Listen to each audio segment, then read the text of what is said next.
Hello, welcome back to our channel doubt expert. I hope आप सभी लोग अच्छे होंगे।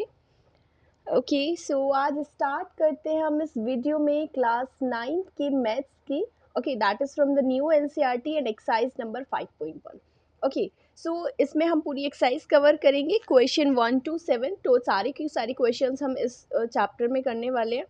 ठीक है, इस वीडियो में कवर करने वाले हैं। तो यहाँ से अगर आप देखेंगे फर्स्ट टाइम कि आपका जो क्वेश्चन 1 दिया हुआ है, that is which of the following statements are true and which are false, give reasons for your answer. ठीक है, 5 पार्ट्स है फर्स्ट क्वेश्चन के। हमें सबका लाइक बताना है कि वो ट्रू है या फॉल्स है, और उसका रीज़न भी देना है कि हाँ वो क्यों ट्रू या फिर फॉल्स है। ठीक है, उसके बाद आप क्या करेंगे नेक्स्ट, यहाँ पे सबसे जो फर्स्ट पार्ट है आपका वो दिया हुआ है, only one line can pass through a single point. ठीक है, बोला है कि अगर एक सिंगल पॉइंट है, ओके, सो सिंगल पॉइंट से सिर्फ एक ही लाइन पास हो सकती है? नहीं, क्योंकि हम यहाँ से बहुत सारी लाइनें पास करवा सकते हैं। ये सिंगल पॉइंट है, बट आप यहाँ से कितनी भी लाइंस पास करा सकते हैं, राइट, इस तरह से। सो इसका आंसर क्या हो जाएगा? फॉल्स। ओके, और रीज़न क्या देंगे आप कि infinite number of lines can be passed, number of lines can pass through a single point, can pass through a single point। ठीक है, ये आपका रीजन हो गया फर्स्ट पार्ट के लिए। ऑलराइट, उसके बाद करते मूव करते हैं सेकेंड पार्ट पे। सेकेंड पार्ट दिया हुआ है आपको, there are an infinite number of lines which passes through the two distinct point. बोला क्या है कि अगर आपके पास दो पॉइंट्स हैं तो उसके बीच में से लाइक यहाँ से infinite number of lines pass कर सकती है। अब आपको यहाँ से याद आएगा कि हमारा जो एक्सियम था 5.1, ठीक है, देखो सारे एग्जाम्स और पोस्टुलेट्स हमने इंट्रोडक्शन वाले पार्ट में सारे कवर किए हैं। जिसने नहीं देखी वो वीडियो, प्लीज़ डिस्क्रिप्शन से लिंक देख के वो वाला जो वीडियो है इससे पहले वाला 5th चैप्टर का इंट्रोडक्शन, वो सभी लोग देख लेना, क्योंकि हमने वहाँ पे बहुत ही ईजी और सिंपल तरीके से यूक्लिड्स के जो एग्जाम्स और पोस्टुलेट्स हैं वो डिस्कस किए हुए हैं। ठीक है ना, एंड अगर आप नए हैं चैनल पे सो प्लीज़ सब्सक्राइब कर लेना, जिससे आपको वीडियो की नोटिफिकेशन मिलती रहे, राइट। सो यहाँ पे हमने वहाँ एक्सियम नंबर 5.1 में क्या पढ़ा था कि अगर दो डिस्टिंक्ट पॉइंट है, दो पॉइंट है, तो उनके बीच में से सिर्फ एक ही लाइन पास कर सकते हैं हम। बट यहाँ पे बोला इन्फानाइट नंबर ऑफ लाइन, तो ये क्या हो जाएगा आपका? फॉल्स हो जाएगा। ठीक है, फॉल्स हो जाएगा। तो यहाँ पे आप लिख सकते हो because according to axiom number 5.1। मैंने वहाँ पे ये भी बताया था कि एक्सियम्स का नंबर से लर्न करोगे तो ईजी रहेगा। ठीक है ना, अकॉर्डिंग टू एक्सियम 5.1 हमने वहाँ पे पढ़ा था। According to 5.1 only one line, और you could say only one unique line can pass, unique line बोल सकते हो या फिर वन लाइन बोल सकते हो। ठीक है, unique line can pass through to distinct points, can pass through to distinct points. ठीक है, ये आंसर्स आपको एनसीईआरटी की आंसर शीट में एज इट इज़ नहीं मिलेंगे। मैं इसको बहुत ही एक इजी लैंग्वेज में आपको लिखवा रही हूँ, जिससे आपको इजी हो जाए लर्न करने में और बाद में आपके एग्जाम्स में लिखने में। ठीक है, आंसर्स ये भी ठीक है, बट थोड़ी सी इजी लैंग्वेज में है, आपको लर्न करने में भी इजी रहेगा। लर्न भी नहीं करना, हमें समझना है। ठीक है ना, बहुत ही ईजी वे में। सो मूव करते हैं नेक्स्ट पेज पे।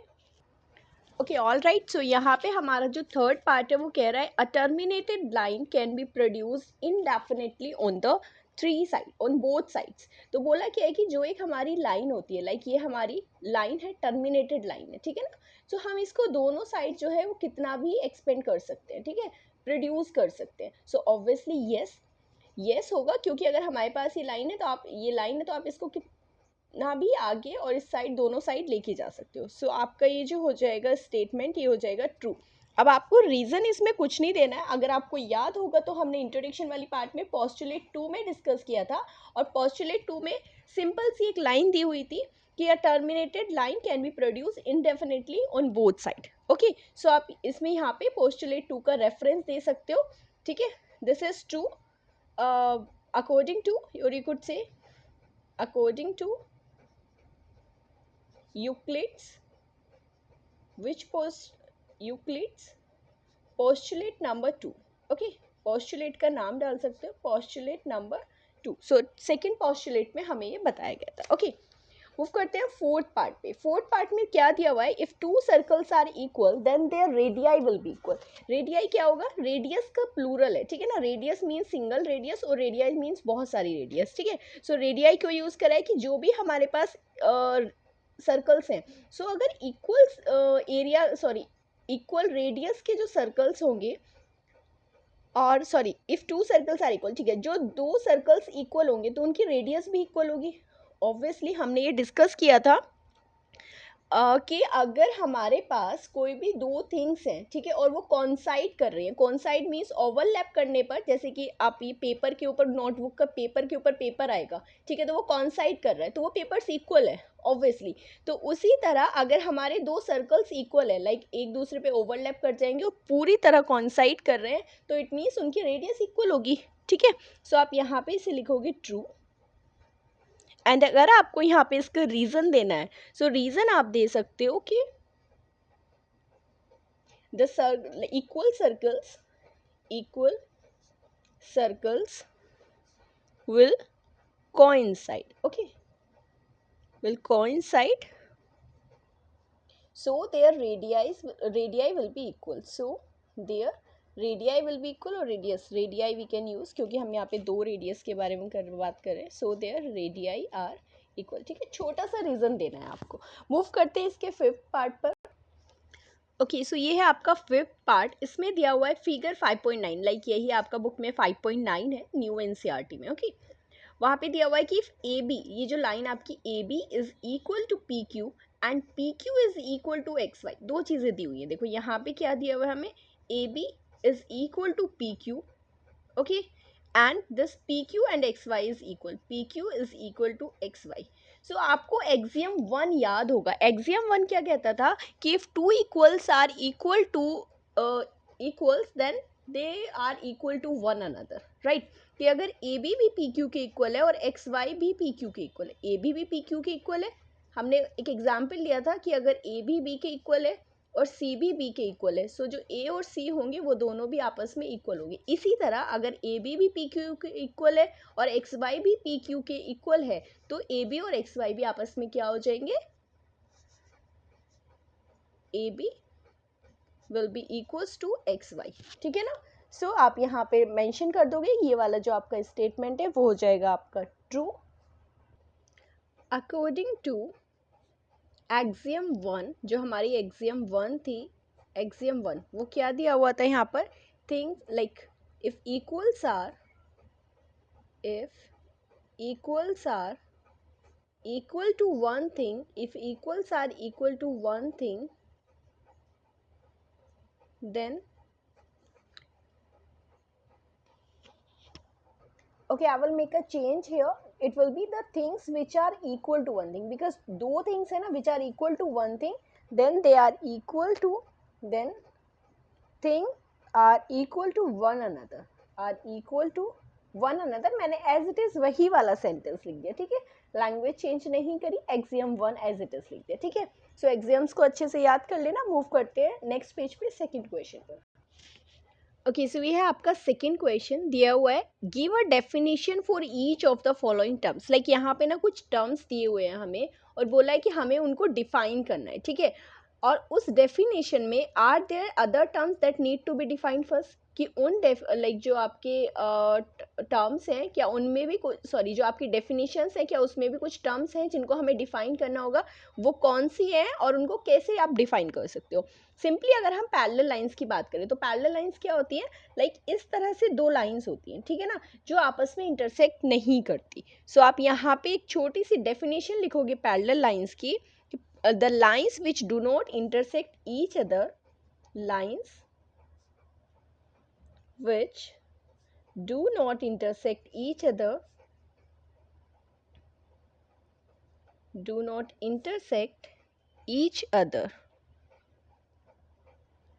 at any point, ठीक है ना, किसी भी पॉइंट पर वो क्या करेंगी, वो इंटरसेक्ट नहीं करेंगी। At any point. अब यहाँ से उन्होंने हमने डेफिनेशन तो दे दी इसकी, ठीक है, बोला है कि आर देयर अदर टर्म्स, आपको पता है जैसे कि लाइन्स एक टर्म है, विच डू नॉट, इनको छोड़ दीजिए, इंटरसेक्ट एक टर्म है, each other at any point, ये कुछ टर्म्स इसमें हैं जो कि हम डिफाइन कर सकते हैं। सो यहाँ पे आप लिख सकते हो लाइन से कुछ टर्म्स हैं। तो लाइन क्या होती है? एक लाइन आप सिंपली बोलोगे, हमने जो एग्जाम्स में और जो डेफिनेशन पढ़ी थी आपको याद होगा, जो यूक्लिड्स की डेफिनेशन थी उसमें लाइन के लिए एक डेफिनेशन थी, line is a breathless, line is a breathless thing, okay, or you could say breathless length, okay, breathless length। इसी तरह आपका जो दूसरा यहाँ पे आप देख सकते हो कौन सा एक टर्म है, इंटरसेक्ट। इंटरसेक्ट क्या होता है कि अगर दो कोई लाइंस हैं, ठीक है, अगर ये कोई दो लाइंस है तो जो उनका कॉमन पॉइंट है वही तो लाइक उसी पॉइंट पर वो इंटरसेक्ट कर रही हैं, ठीक है ना। सो इंटरसेक्ट आप बोल सकते हो कि जो एक कॉमन पॉइंट होगा ना दोनों लाइंस के बीच में, उसको आप बोल सकते हो इंटरसेक्ट पॉइंट है, ठीक है ना। और इंटरसेक्ट बोल सकते हो इफ लाइक दो लाइंस का कट करना, ठीक है ना, ये क्रॉस करना, ओके।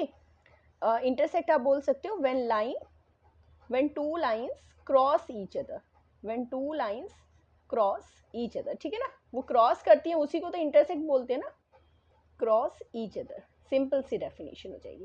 थर्ड है आपका पॉइंट। सो पॉइंट क्या होता है? पॉइंट के लिए भी आपको एक डेफिनेशन दी थी कि विच हैज़ नो पार्ट्स, ठीक है, विच हैज़ नो पार्ट्स, उसका कोई पार्ट नहीं होता, विच हैज़ नो पार्ट किस तरह से होता है? जस्ट अ डॉट, ये फुल स्टॉप जो है वो एक पॉइंट है, ठीक है। मूव करते हैं इसके सेकेंड पार्ट पर। ओके ये है आपका सेकेंड पार्ट, ठीक है। सेकेंड पार्ट में क्या दिया था आपके 5.1 के कि परपेंडिकुलर लाइंस को आपको क्या करना था? एक्सप्लेन करना था, ठीक है। सो अगर हम परपेंडिकुलर लाइंस की बात करें, सो उसमें क्या बोलेंगे? देखो परपेंडिकुलर लाइंस क्या होती है, जैसे ये आपकी एक लाइन है और ये है, ठीक है, तो इनके बीच में क्या है? 90 डिग्री। आप इस तरह से कह सकते हो कि ये दोनों इंटरसेक्ट ही तो कर रही है ना लाइंस, और किस एंगल पर कर रही है? राइट एंगल पे, यानी कि 90 डिग्री पर, ठीक है। तो यहाँ पे एक छोटी सी लाइन लिखेंगे, lines which intersect, lines intersect कर रही हैं, so lines which intersect each other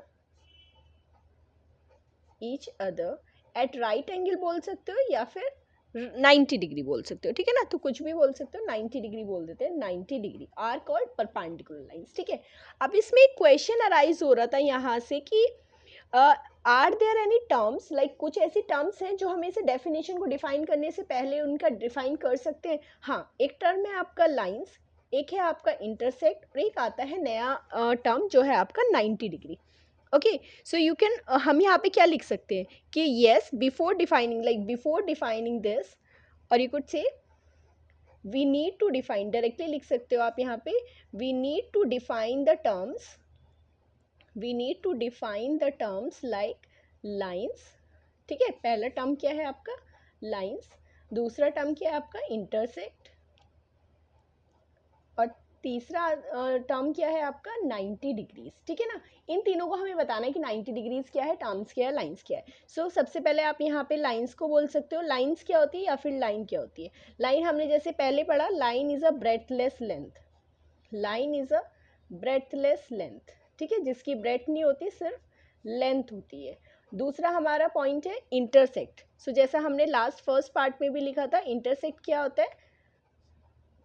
intersect means like when the lines cross together, when lines cross together, okay. Lines हो सकता है या फिर थिंग्स भी हो सकती है, ठीक है। अभी यहाँ पे लाइन की बात कर रहे हैं, सो लाइन की क्रॉस ईच अदर बोल सकते हो, not together, cross each other, okay.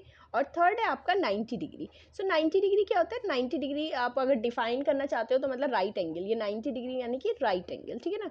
It is a like right angle, लिखो डायरेक्टली, है ना, ज़्यादा डिफाइन करने की चीज़ है, that is right angle,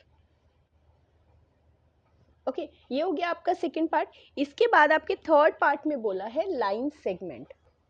second में हमने बताया लाइन सेगमेंट है, तो लाइन सेगमेंट क्या होता है? देखो अगर ये कोई भी एक लाइन है, ठीक है, तो इसका इतना पार्ट, लाइक जिसे का हमें पता है ये कहाँ से स्टार्ट हो रही है और कहाँ से एंड हो रही है, तो इतना पार्ट क्या हो जाएगा? ये उस लाइन का एक छोटा सा सेगमेंट हो जाएगा, जिसे हम कहते हैं लाइन सेगमेंट, ठीक है। पूरी तो ये लाइन है, अगर हम बात करें यहाँ से यहाँ तक, तो ये एक लाइन है कोई भी नॉर्मली, और उसका एक छोटे से पार्ट को हम बोलते हैं लाइन सेगमेंट। तो इसको डिफाइन करेंगे, अ line segment is a part, a line segment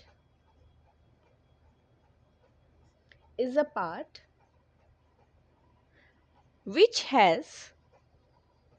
has a starting है ना, एंडिंग पॉइंट, ठीक है, उसका एक स्टार्टिंग और एंडिंग पॉइंट होगा, which has a starting and ending point, ठीक है, एंडिंग पॉइंट।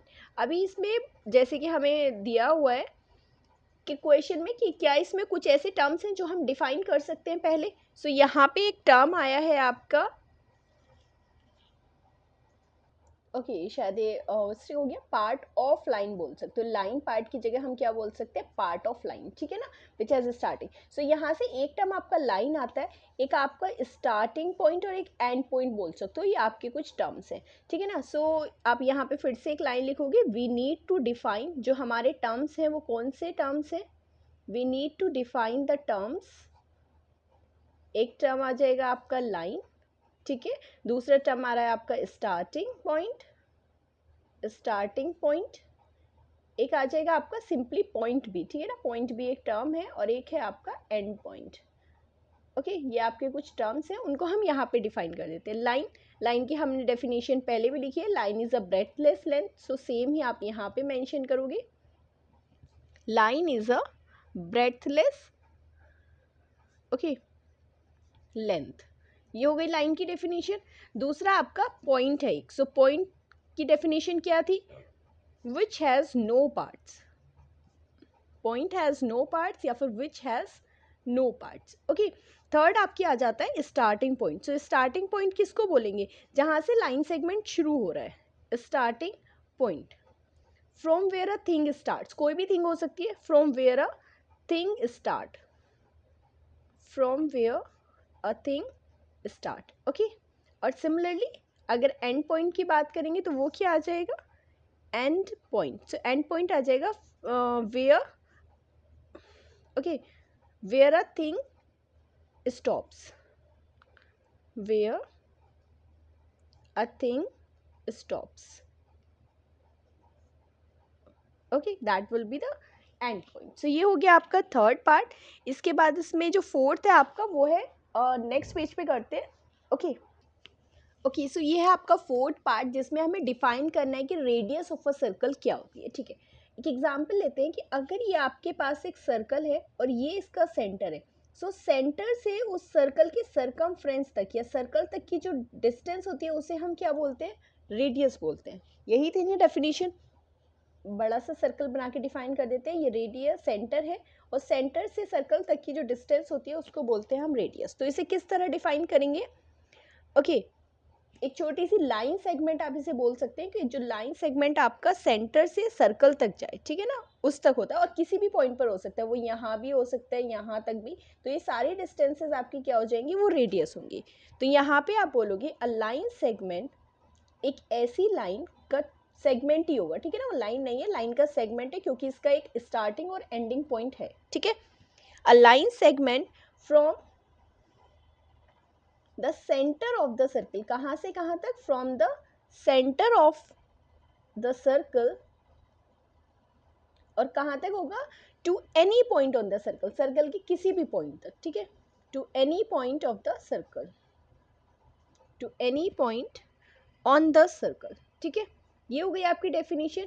अब हमें क्या कुछ ऐसे टर्म्स हैं जिसको डिफाइन करने की ज़रूरत है। अगर सबसे पहले हम बात करें तो यहाँ पे एक चीज़ आ जाती है, सर्कल क्या होता है, करेक्ट, सेंटर क्या होता है, ये टर्म्स हमें डिफाइन करनी पड़ेगी ना, पॉइंट क्या होता है। सो ये तीन टर्म्स को हम डिफाइन करेंगे यहाँ पे, या फिर बोल सकते हो कि लाइन सेगमेंट क्या होता है, ये भी एक टर्म है। सो आप यहाँ पे लिखोगे वी नीड टू डिफाइन, हमें किसको डिफाइन करने की ज़रूरत है, we need to define the term, term नहीं टर्म्स है, और कौन कौन सी टर्म है, एक है आपकी लाइन सेगमेंट, ठीक है, दूसरा टर्म है आपका सेंटर, तीसरा टर्म है आपका सर्कल, और फोर्थ टर्म है आपका पॉइंट, ठीक है ना। ये सब चीज़ें क्या होती है, अब हमें पता है। अगर हम फर्स्ट की बात करें line segment, so line segment क्या होगा आपका, लाइन सेगमेंट अभी हमने लास्ट में उसकी डेफिनेशन पढ़ी है, a part of line, a part of line, line का वो पार्ट जिसका एंडिंग और स्टार्टिंग पॉइंट होता है, ठीक है, a part of line which has starting and the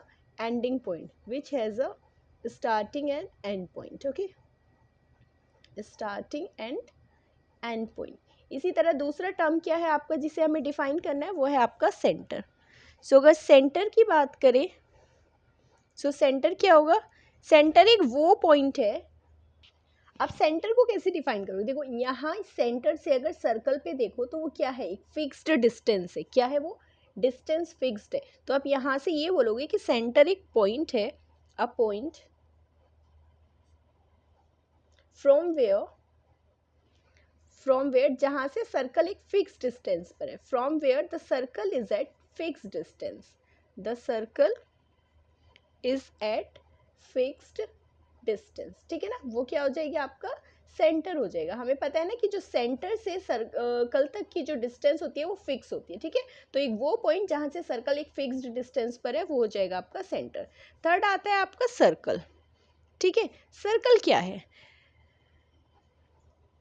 आप ये बोल सकते हो कि circle which has a okay circle, यहाँ पॉइंट से जो एक शेप बनाया जाए, लाइक इस पॉइंट से हमने एक फिक्स शेप ली, लाइक फिक्स डिस्टेंस लिया और वहाँ से ऐसे एक शेप बना दी, तो वो क्या हो जाता है आपका सर्कल। तो सर्कल को कैसे डिफाइन करेंगे, अ shape which is drawn at a fixed distance, which is drawn at a fixed distance, at a fixed distance from a point. ठीक है, किसी भी एक पॉइंट से एक फिक्स डिस्टेंस पर बनाई जाने वाला जो शेप होगा उसको सर्कल बोलते हैं। ठीक है, फ्रॉम अ पॉइंट, किसी भी पॉइंट से। ओके, अभी नेक्स्ट हम बात करते हैं that is the point. So point को तो आप डायरेक्टली बोल सकते हो which has no part. Okay, which has no part, which has no part. आप इस पॉइंट को यहाँ पर सेंटर भी बोल सकते हो। ठीक है, सो ये आपका फोर्थ पार्ट कंप्लीट हो गया। जो हमारा फिफ्थ पार्ट है उसको करते हैं, दैट इज द स्क्वायर। सो यहाँ पे जो फिफ्थ पार्ट में हम डिफाइन करेंगे that is square. So square किस शेप में होता है, इस तरह से होता है कुछ स्क्वायर। स्क्वायर में क्या होता है कि आपकी जो सारी साइड्स होती है, ऑल द फोर साइड्स, वो क्या होती है, इक्वल होती है। और जो सारे एंगल्स होते हैं वो कितने डिग्री के होते हैं, वो होते हैं आपके 90 डिग्री के, उसी को तो स्क्वायर बोलते हैं। सो और इसको एक चार साइड वाले डायग्राम को क्या बोलते हैं, जिसकी फोर साइड्स होती है उसको बोलते हैं क्वाड्रिलेटरल। तो स्क्वायर एक ऐसा क्वाड्रिलेटरल है, अ क्वाड्रिलेटरल, स्क्वायर क्या है, square is a quadrilateral actually which has four equal sides. ठीक है ना, इक्वल साइड्स होंगी, four equal sides and all angles, and all four angles, सारे जो फोर एंगल्स है वो कितना होगा, उनका मेजर होगा 90 degree. All four angles equal to 90 degree. ठीक है, 90 डिग्री। सो अब यहाँ से हमें कौन कौन से टर्म डिफाइन करने की जरूरत है, आप बोल सकते हो क्वाड्रिलेटरल नया टर्म है इसमें। ठीक है, फिर दूसरा आप बोल सकते हो 90 डिग्री नया टर्म है। साइड्स भी आप बोल सकते हो कि साइड्स भी पता नहीं क्या है। सो आप यहाँ पे लिख दोगे we need to define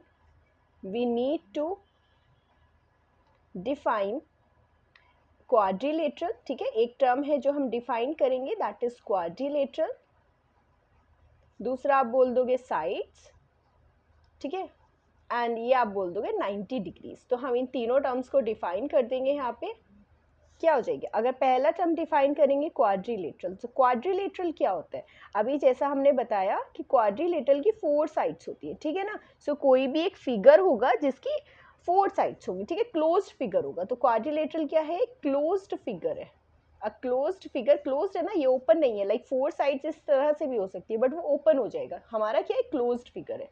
a closed figure which has four sides, which has four sides. ठीक है, ये हो गई आपकी डेफिनेशन। सेकंड आता है आपका साइड क्या होता है। अभी कोई पूछने लगे कि साइड क्या होता है।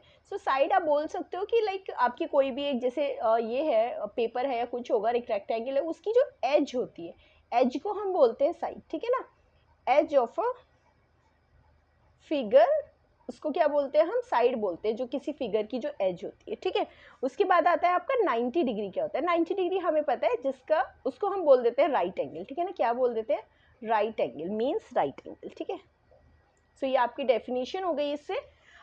2 क्वेश्चंस आपके कंप्लीट हो चुके हैं। मूव करते हैं नेक्स्ट पार्ट पेज पे, जिस पे हम करेंगे थर्ड क्वेश्चन। ये है आपका थर्ड क्वेश्चन।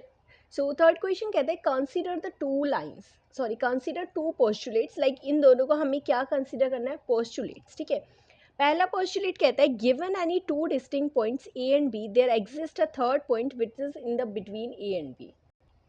सो यहाँ से हमें बोला है कि एक पॉइंट तो है आपका ए, एक पॉइंट है आपका बी, ठीक है। इसको पॉइंट बोल दिया ए, इसको पॉइंट बोल दिया बी। हमें पता है कि अगर वहाँ से हम U dot dot dot dot dot dot dot dot dot dot करके ऐसे एक बनाए तो ये क्या बनती है, लाइन बनती है ना। हमें पता है कि बहुत सारे पॉइंट से मिलकर एक लाइन बनती है। तो बोला है कि अगर दो पॉइंट्स दिए हुए ए एंड बी, सो उसके बीच में कोई एक पॉइंट सी लाई करेगा। हाँ ऑब्वियसली करेगा, क्योंकि हमें पता था कि जो एक लाइन है ए बी वो पॉइंट से मिलकर बनी है, तो उनके बीच में कोई एक पॉइंट होगा आपका सी। सो ये पोस्टुलेट आपका करेक्ट है, राइट। इस तरह ये जो कह रहा है।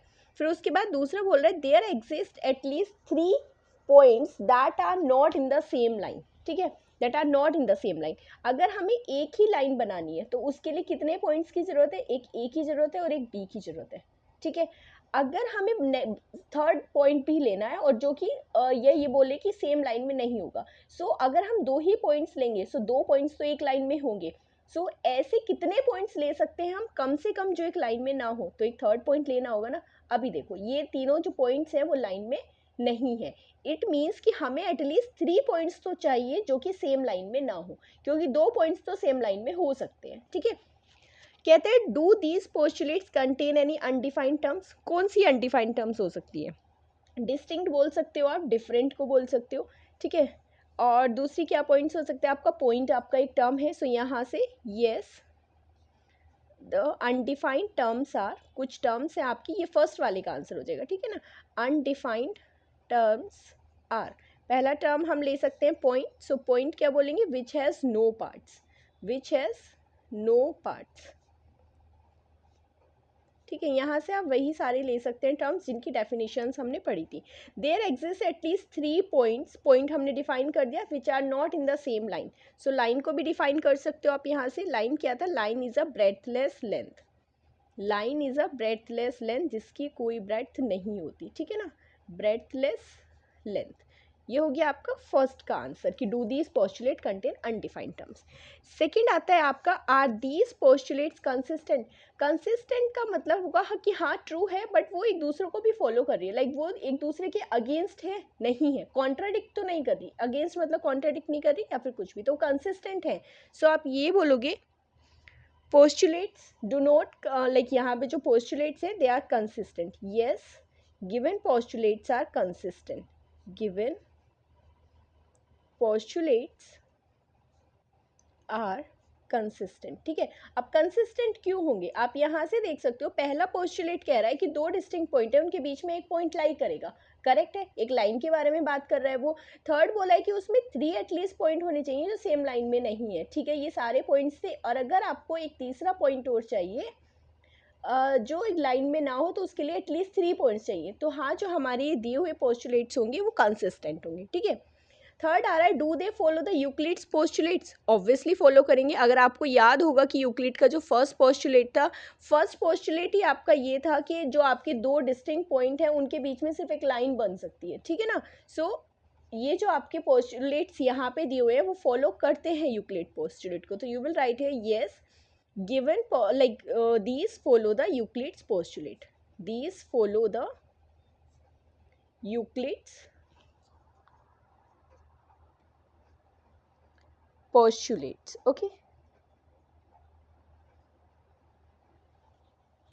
आप यहाँ पे पोस्टुलेट का नाम भी मेंशन कर सकते हो, पोस्टुलेट 1 एंड 2, ठीक है ना, वहाँ पे जो हमें बताया गया था, ठीक है ना। सो वो उसका आपका एक्सप्लेनेशन हो जाएगा। मूव करते हैं नेक्स्ट क्वेश्चन पर, नेक्स्ट पेज से। फोर्थ क्वेश्चन है आपका, if a point C lies between any two points A and B such that A C जो है वो बी सी के इक्वल होगा, ठीक है। और हमें बताना है कि ए सी जो है वो हाफ ऑफ ए बी है, and explain by drawing the figure, ठीक है। एक फिगर ड्रॉ कर लेते हैं सबसे पहले। एक लाइन, दो पॉइंट्स है आपके पास, ये ए पॉइंट है और ये आपका बी पॉइंट है, ठीक है। और सी पॉइंट जो है वो आपका कहीं बीच में लाई करता है, ओके। क्वेश्चन में क्या दिया हुआ है कि A C is equal to B C. A C किसके इक्वल है, ए सी है बी सी के इक्वल, ठीक है। सो आपको एक एग्जाम याद होगा जहाँ पे हमने बोला था if equals are added to equal then they both are equal, okay, then the things are equal. So अगर मैं दोनों साइड आपकी ए सी ऐड कर दूँ, ठीक है, adding A C to both side, adding A C to both sides, तो आपको क्या मिलेगा यहाँ से, ये हो जाएगा आपका ए सी प्लस ए सी और इधर से हो जाएगा बी सी प्लस ए सी। सो अगर आप यहाँ से देखोगे ए सी प्लस ए सी, जब दो चीज़ों को दो बार कर रहे हो तो ट्वाइस ऑफ ए सी, ये है आपका बी सी प्लस ए सी, तो टोटल क्या बन जाएगा आपका ए बी, ठीक है। टू उधर चला जाएगा डिवाइड में, तो ए सी किसके इक्वल आ जाएगा, हाफ ऑफ ए बी, ये आपने प्रूव कर दिया यहाँ पे, ठीक है ना, हेंस प्रूव्ड, ओके। तो यही बस हमें प्रूव करना था। चलते हैं नेक्स्ट क्वेश्चन पर। ओके, सो ये है आपका क्वेश्चन नंबर 5। इन क्वेश्चन 4 में हमें जो दिया हुआ था वो सेम हम यहाँ पे लिख लेते हैं। ये एक पॉइंट था बी, ए बी, और एक पॉइंट इसके बीच में लाई कर रहा था सी, ठीक है। यहाँ पे बोला है कि C is the mid point of line segment, ठीक है ना, सी जो है वो इस लाइन सेगमेंट का मिड पॉइंट है। मिड पॉइंट मीन्स जो बिल्कुल मिडिल में आ रहा है। Prove that every line segment has only one and only one point, ठीक है। इसको करेंगे कॉन्ट्राडिक्शन मेथड से। Let us do it by contradiction method, let us do it by contradiction method. अब कॉन्ट्राडिक्शन मेथड में क्या करना होता है कि जो हमने प्रूव करना है उसी का अपोजिट हम एज्यूम कर लेते हैं, ठीक है। सो हम एज्यूम करते हैं कि डी भी एक मिड पॉइंट है। Assume D is a mid point, D is also a mid point, क्योंकि हमें बताना है ना कि उसका कोई और मिड पॉइंट नहीं होता, तो हमने मान लिया कि D is a mid point of A B, ठीक है। अब ये अगर D एक मिड पॉइंट है ए बी का, सो ये B है, ये A है, और यहाँ पर एक मिड पॉइंट है D, सो यहाँ से आ जाएगा AD is equal to BT। क्या आ जाएगा, AD is equal to BT। और क्योंकि यहाँ पर C मिड पॉइंट था, ठीक है ना, क्या दिया हुआ है, given C is a mid point, given C is the mid point of AB, so वो भी क्या हो जाएगा, mid point of A B. So यहाँ पे हमें दिया हुआ है कि A C is equal to B C, question में दिया हुआ था ना, A C is equal to B C, sorry mid point अगर दिया हुआ है तो आप यहाँ से ये बोलोगे कि सी जो है वो half of the A B हो जाएगा, ठीक है ना। A C is equal to half of A B, या दोनों जो है वो इक्वल हो जाएंगे हाफ ऑफ ए बी, ठीक है ना, half of A B. So यहाँ से हम बोलेंगे कि ए सी जो है वो हाफ हो जाएगा ए बी के, ठीक है। अब अगर डी मिड पॉइंट है तो ए डी किसके इक्वल हो गया, बी डी के, तो वो कितना हो जाएगा, अगर दोनों को देखें तो हाफ हो जाएंगे वो ए बी के, ठीक है। तो यहाँ से लिख सकते हैं कि ए डी किसके इक्वल आ जाएगा, ए बी का हाफ। अभी अगर आपको एक्सियम नंबर 2 याद होगी, sorry axiom 1, so from axiom 1 हमें क्या पता था, if two things are equal to same thing, from axiom 1 things which are equal, things which are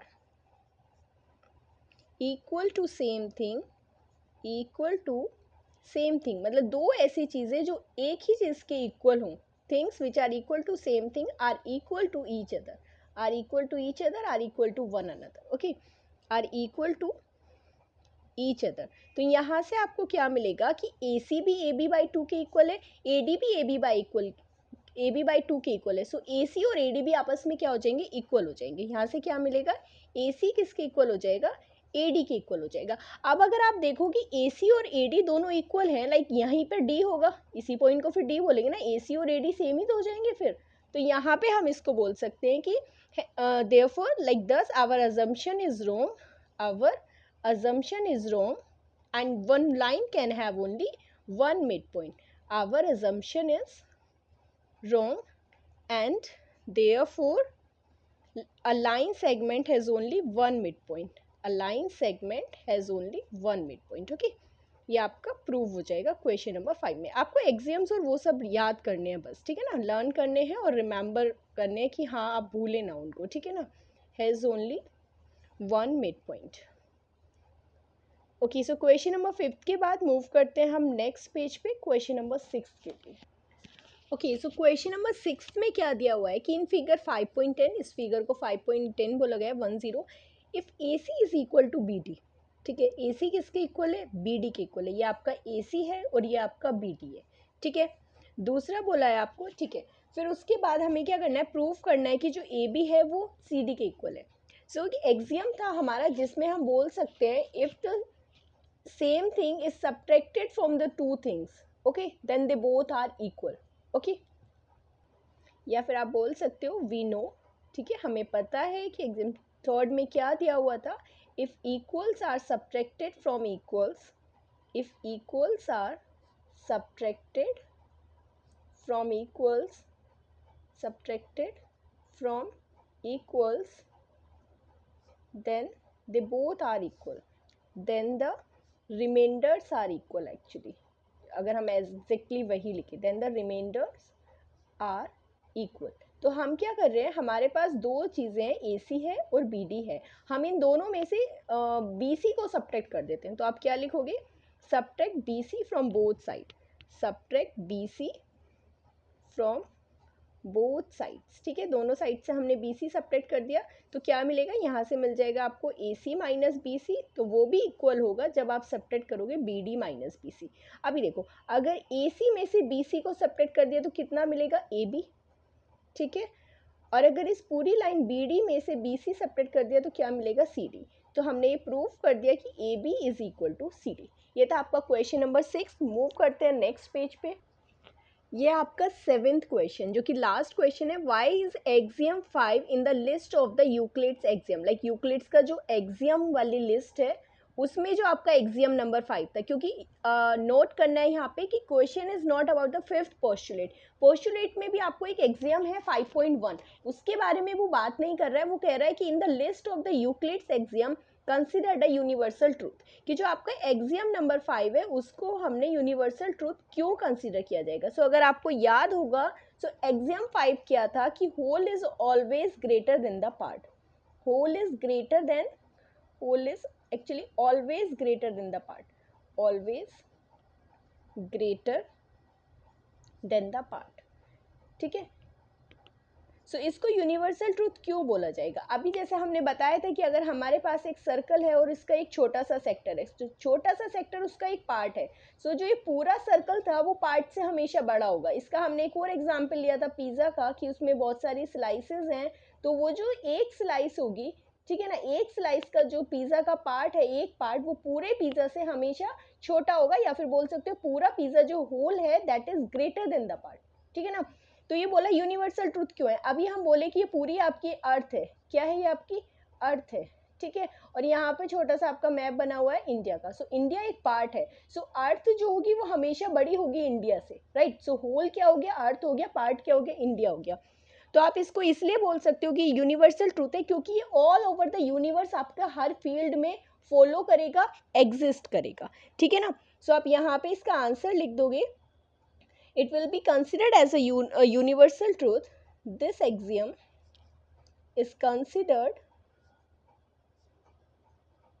this axiom is considered as a universal truth, universal truth because it holds true। ये क्या होता है, ये true है, it holds true in any field,